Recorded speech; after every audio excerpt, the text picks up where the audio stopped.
નમસ્કાર મિત્રો આપણા ધાર્મિક ગ્રંથો અને પુરાણોમાં ઘણી બધી એવી વાર્તાઓ આપવામાં આવેલી છે જે આપણામાંથી અમુક લોકો આ વાર્તાઓને જાણતું હશે અને કેટલાક લોકો નહીં પણ જાણતા હોય। તો મિત્રો આજે આપણે આ વાર્તાઓમાંથી જ એક એવી બોધવર્ધક વાત વિશે જાણવાના છીએ જે સ્ત્રીઓને અનુસરીને છે। તો મિત્રો એક સમયની વાત છે કે માતા પાર્વતી ભગવાન શિવ સામે એવા પ્રશ્નો મૂકે છે કે એવી કઈ વસ્તુ છે જે પતિના માંગવા છતાં પણ પત્ની આપતી નથી, તેમજ કેવી સ્ત્રીને જીવનમાં ક્યારે પણ સુખ નથી મળતું અને કેવી સ્ત્રી સમય પહેલા વિધવા થાય છે। તે સમયે ભગવાન શિવ કૈલાશ પર્વત પર બેઠા હતા અને માતા પાર્વતી ભગવાન શિવને મળવા માટે આવ્યા અને કહેવા લાગ્યા કે હે પ્રભુ, જ્યારે હું તમને મળવા માટે આવી રહી હતી ત્યારે મારી નજર મૃત્યુલોક પર પડી અને મેં જોયું કે 3 સ્ત્રીઓ જે એકબીજાની મિત્ર હતી તેમાંથી 2 સ્ત્રીઓ વિધવા બનીને દુઃખી જીવન જીવી રહી હતી, જ્યારે એક સ્ત્રી પરિણીત હતી અને તે પોતાના પતિ સાથે સુખી જીવન પણ જીવી રહી હતી। હે પ્રભુ, મને આ વાત સમજમાં ન આવી એટલા માટે મારા મનમાં 3 પ્રશ્નો ઊભા થયા છે અને હું ઈચ્છું છું કે તમે મારા આ 3 પ્રશ્નોના જવાબ આપીને મને સંતુષ્ટ કરવાની કૃપા કરો। આ રીતે માતા પાર્વતીની વાત સાંભળીને ભગવાન શિવ કહે છે કે હે પાર્વતી, તમે મને તમારા 3 પ્રશ્નો જણાવો, જે 3 પ્રશ્નોના જવાબ આપીને હું તમને સંપૂર્ણ રીતે સંતુષ્ટ કરવા માટેનો પ્રયત્ન કરીશ। ત્યારે માતા પાર્વતી કહે છે કે હે પ્રભુ, મારો પહેલો પ્રશ્ન એ છે કે કેવી સ્ત્રી સમયથી પહેલા વિધવા બની જાય છે, તેમજ મારો બીજો પ્રશ્ન એ છે કે કેવી સ્ત્રીને જીવનમાં ક્યારે પણ સુખ નથી મળતું અને મારો ત્રીજો પ્રશ્ન એ છે કે એવી કઈ વસ્તુ છે જે પતિના માંગવા છતાં પણ પત્ની આપતી નથી। માતા પાર્વતીના આ પ્રશ્નો સાંભળીને ભગવાન શિવ કહે છે કે હે પાર્વતી, તમે જે 3 સ્ત્રીઓની વાત કરી રહ્યા હતા તેમાંથી 2 સ્ત્રીઓ વિધવા થઈને પોતે દુઃખી જીવન જીવી રહી છે અને બીજી બાજુ એક સ્ત્રી પતિવ્રતા થઈને પોતાના પતિ સાથે સુખી જીવન જીવી રહી છે। તમે જાણવા માંગો છો કે આવું કેમ થઈ રહ્યું છે, તો હું તમને એક નાની કહાની સંભળાવું છું, જેને તમે ખૂબ જ ધ્યાનથી સાંભળજો। તો મિત્રો, કહાનીને શરૂ કરતા પહેલા મારી આપ સૌને વિનંતી છે કે તમે હજુ સુધી જો ચેનલને સબસ્ક્રાઇબ ન કરી હોય તો અત્યારે જ સબસ્ક્રાઇબ કરી દેજો અને હા, આ કહાની ખૂબ જ જ્ઞાનવર્ધક અને બોધ આપનારી છે, તો આ કહાનીને અંત સુધી જરૂરથી સાંભળજો, કેમ કે અધૂરી કહાની સાંભળવાથી અધૂરું જ જ્ઞાન પ્રાપ્ત થાય છે અને આપણે સૌ જાણીએ છીએ કે અધૂરું જ્ઞાન ક્યારે પણ જીવનમાં કામમાં આવતું નથી અને તે હંમેશા નુકસાનકારક જ સાબિત થાય છે। તેથી મિત્રો, આ વિડીયોની કહાનીને અંત સુધી જરૂર જોજો અને કોમેન્ટમાં ઓમ નમઃ શિવાય જરૂરથી લખી દેજો। મિત્રો, ભગવાન શિવ માતા પાર્વતીને કહે છે કે આ નાની કહાનીમાં તમારા 3 પ્રશ્નોના જવાબ સમાયેલા છે, માટે તમે આ કહાની ખૂબ જ ધ્યાનથી સાંભળજો। ત્યારે માતા પાર્વતી કહે છે કે હે પ્રભુ, હું તમારી વાતથી સહમત છું, તમે કહાની શરૂ કરો, હું કહાનીને પૂરા મનથી સાંભળીશ અને જ્યાં સુધી તમે કહાની કરશો ત્યાં સુધી મારું મન બીજા કોઈ પણ સ્થાન પર નહીં જાય। ત્યારે ભગવાન શિવ કહે છે કે હે પાર્વતી, સૌથી પહેલા હું તમને તે સ્ત્રીની કહાની સંભળાવું છું જે સ્ત્રી પતિવ્રતા બનીને સુખી જીવન જીવી રહી છે। તમે જે પતિવ્રતા સ્ત્રીની વાત કરી રહ્યા છો તે પતિવ્રતા સ્ત્રી એક રાજાના નોકરની પત્ની છે અને તે નોકરને તેની પત્ની પર સંપૂર્ણ વિશ્વાસ છે, તેમજ તે નોકર તેની પત્નીના ગુણોની વાત તેના મિત્રોની સાથે વારંવાર કરતો રહેતો હતો। એક વખતની વાત છે કે પત્નીની આવી પ્રશંસાની વાત રાજા સુધી રાજદરબારમાં પહોંચી ગઈ। પછી રાજાએ તેના નોકરને બોલાવ્યો અને તે નોકરને કહ્યું કે તું બધાને તારી પત્નીની પ્રશંસાની વાત કરતો રહે છે અને કહે છે કે તારી પત્ની ખૂબ જ પતિવ્રતા છે। શું વાસ્તવમાં તારી પત્ની પતિવ્રતા છે? શું તને સંપૂર્ણ વિશ્વાસ છે?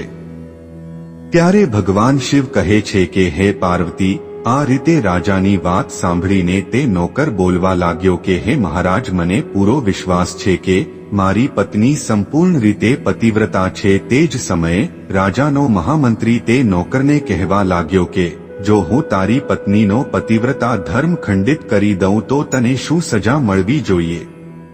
ત્યારે તે નોકરે જવાબ આપ્યો કે જો તું મારી પત્નીનો પતિવ્રતા ધર્મ ખંડિત કરી દે તો મહારાજ તમે મને ફાંસી આપી દેજો.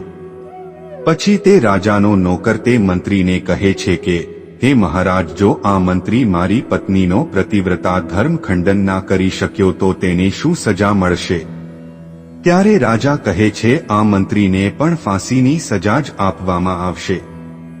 ભગવાન શિવ કહે છે કે હે પાર્વતી, પછી તે મંત્રીએ નોકરને કહ્યું કે એવી કઈ વસ્તુ લાવું કે જેનાથી તું માની લે કે તારી પત્નીનો પતિવ્રતા ધર્મ ખંડિત થઈ ગયો છે. ત્યારે નોકર તે મંત્રીને કહે છે કે જુઓ, તમે મારા ઘરે જઈને મારા લગ્ન સમયે મને એક પટ્ટો અને કટાર આપવામાં આવી હતી. તે પટ્ટો અને કટાર મારી પત્નીએ ખૂબ જ સંભાળીને રાખી મૂકી છે અને તે સુહાગની નિશાની માનવામાં આવે છે.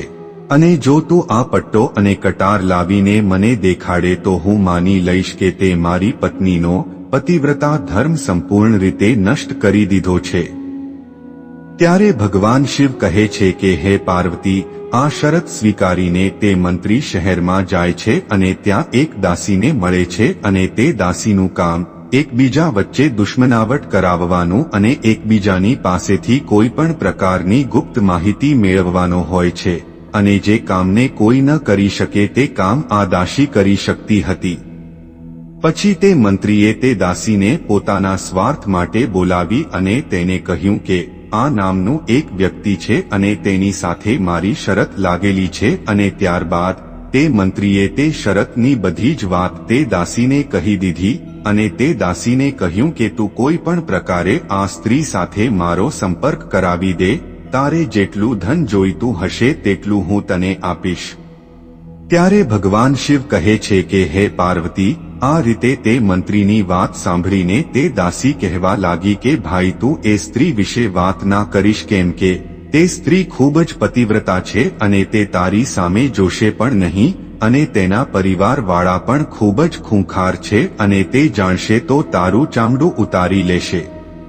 આ વાત સાંભળીને તે મંત્રી કહે છે કે જો તું મારો તે સ્ત્રી સાથે સંપર્ક ના કરાવી શકતી હોય તો કંઈ વાંધો નહીં, પણ તું મારું બીજું એક કામ કરી દે. તે સ્ત્રીના ઘરે જઈને એક પટ્ટો અને કટાર ચોરી કરીને તું લાવી આપ અને તે સ્ત્રીના ગુપ્તાંગ પાસે જો કોઈ નિશાની હોય તો તે નિશાન પણ જોઈને મને જણાવી દે. પછી હું તને માગ્યું ઇનામ આપીશ. આ પછી ભગવાન શિવ કહે છે કે હે પાર્વતી, હવે તે દાસીને આ વાત સમજમાં આવી ગઈ અને તેણે કહ્યું કે ઠીક છે, હું તમારું કામ જરૂર કરી દઈશ. મિત્રો, નોકર તો શહેરમાં રહેતો હતો અને તે દાસી નોકરના ઘરે જાય છે અને તેની પત્નીને જોઈને કહે છે કે દીકરી, હું તારા પતિની માસી છું, હું અહીં ઘણા વર્ષો પછી આવી છું. ત્યારે તે સ્ત્રી કહે છે કે આવો માસીબા, મેં તમને પહેલા ક્યારે પણ જોયા નથી, એટલા માટે હું તમને ઓળખી ન શકી. અને આ રીતે તે નોકરની પત્નીએ તે દાસીને ખૂબ જ માન સન્માન આપ્યું, પરંતુ એને ખબર નહોતી કે આ દાસી તેની સાથે છળકપટ કરી રહી છે. ત્યારે ભગવાન શિવ કહે છે કે હે પાર્વતી, આ રીતે તે દાસી તે પતિવ્રતા સ્ત્રીના ઘરે 2 દિવસ સુધી રોકાય છે અને હવે જે સમયે તે સ્ત્રી સ્નાન કરવા માટે ગઈ ત્યારે તે દાસી ઉઠીને તે પતિવ્રતા સ્ત્રી જ્યાં સ્નાન કરી રહી હતી ત્યાં ગઈ અને પાછળ જઈને તેની પીઠ પર હાથ ફેરવવા લાગી. ત્યારે આ પતિવ્રતા સ્ત્રીએ આવું કરવાની ના પાડી, તેમ છતાં પણ તે દાસી માની નહીં અને કહેવા લાગી કે દીકરી, તું મારી દીકરી કરતાં પણ મને વધારે વહાલી લાગે છે. તું મને ના પાડીશ. ઘણા દિવસો પછી મારી પહેલીવાર તારી સાથે મુલાકાત થઈ છે. હવે ધીરે રહીને તે દાસી તે સ્ત્રીનું મોં ધોવા લાગી અને તેણે ઝડપથી થોડું પાણી લઈને તેની આંખોમાં નાખી દીધું. હવે તે સ્ત્રીને આંખેથી થોડા સમય માટે દેખાવાનું બંધ થઈ ગયું અને તે દાસીએ તે સ્ત્રીના ગુપ્તાંગ પાસે એક તલનું નિશાન હતું તે જોઈ લીધું અને તે દાસીએ વિચાર્યું કે હવે આપણું કામ થઈ ગયું છે. જ્યારે બપોરના સમયે તે પતિવ્રતા સ્ત્રી રસોડામાં જમવાનું બનાવી રહી હતી ત્યારે તે દાસીને તક મળી ગઈ અને તેણે તે પટ્ટો અને કટાર તેના ઘરમાંથી ચોરી લીધા અને ધીમે રહીને તે ધીરેથી ભાગી ગઈ. ત્યાર પછી તે દાસી ભાગીને મંત્રી પાસે પહોંચી ગઈ અને તેને પટ્ટો અને કટાર આપી દીધા અને તે પતિવ્રતા સ્ત્રીના ગુપ્તાંગ પાસે એક તલનું નિશાન છે તે વાત પણ તે મંત્રીને જણાવી દીધી. ત્યારે ભગવાન શિવ કહે છે કે હે પાર્વતી, પછી તે મંત્રી પટ્ટો અને કટાર લઈને સીધો જ રાજાના દરબારમાં પહોંચી ગયો અને તેણે રાજાને જઈને કહ્યું કે મહારાજ, મેં પેલા નોકરના ઘરે તેની પત્ની સાથે 2 દિવસ વિતાવ્યા અને આ પટ્ટો અને કટાર તેની પત્નીએ મને આપી છે જે હું લઈને આવ્યો છું.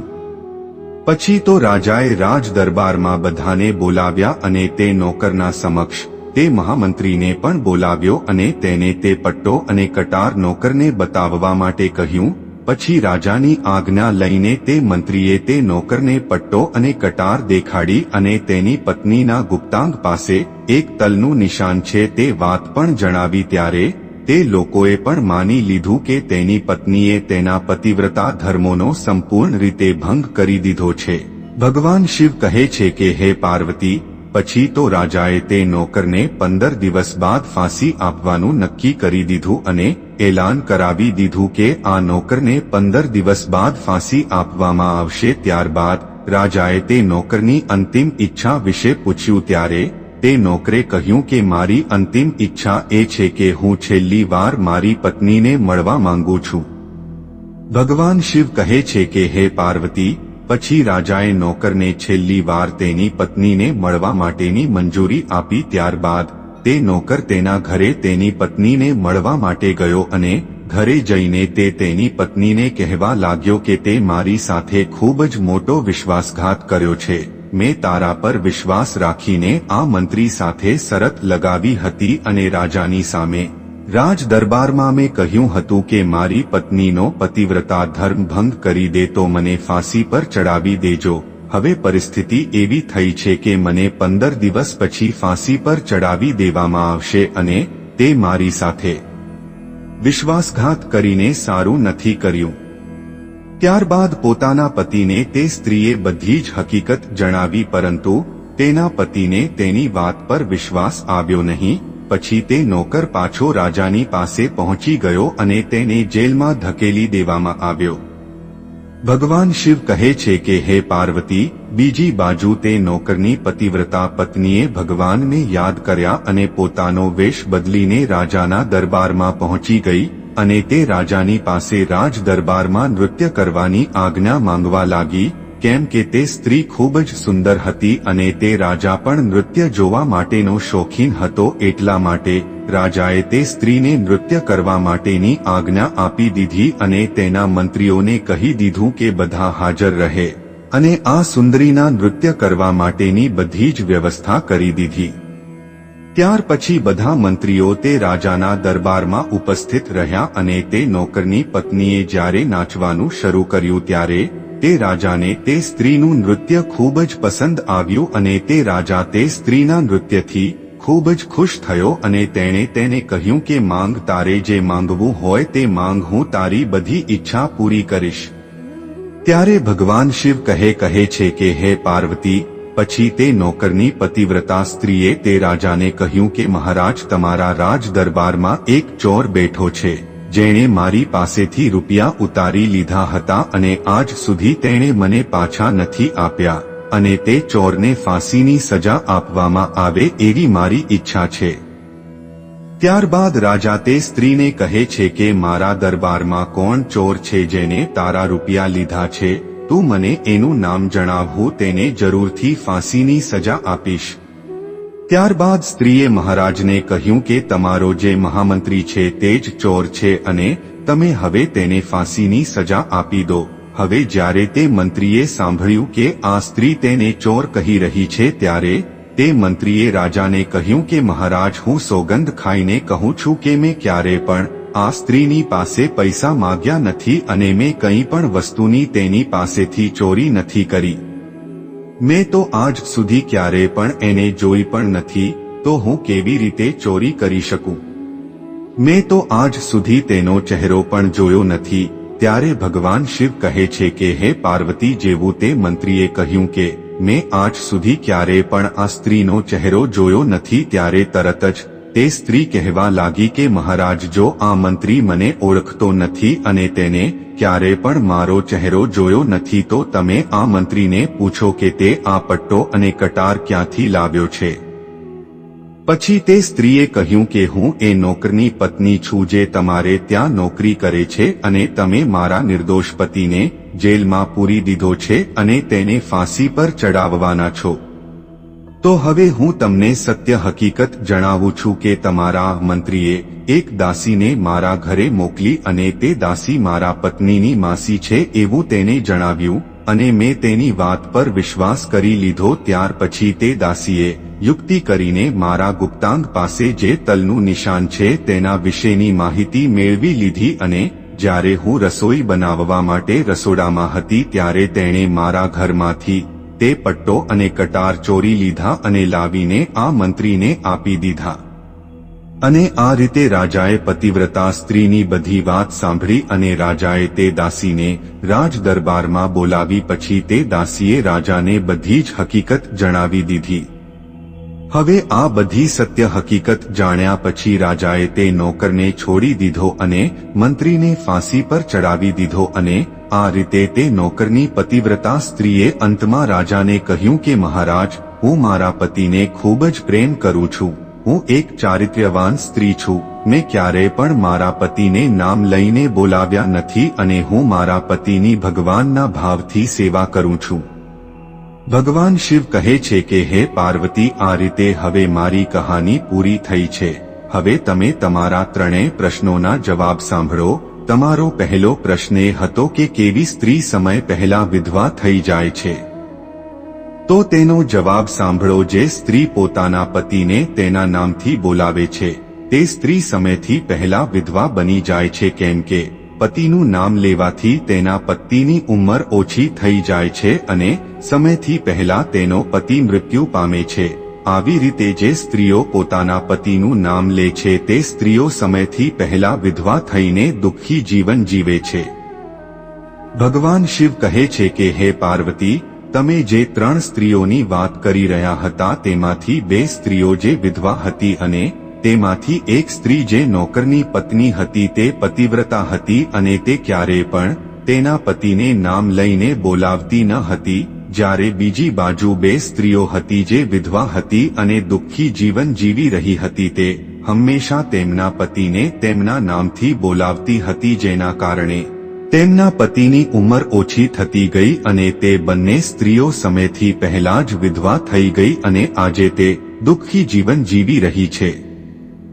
એટલા માટે ક્યારેય પણ કોઈ સ્ત્રીએ તેના પતિને તેનું નામ લઈને બોલાવવો જોઈએ નહીં. પછી ભગવાન શિવ પાર્વતી માતાને કહે છે કે તમારો બીજો પ્રશ્ન હતો કે કેવી સ્ત્રીઓને જીવનમાં ક્યારેય પણ સુખ નથી મળતું. તો તેનો જવાબ સાંભળો.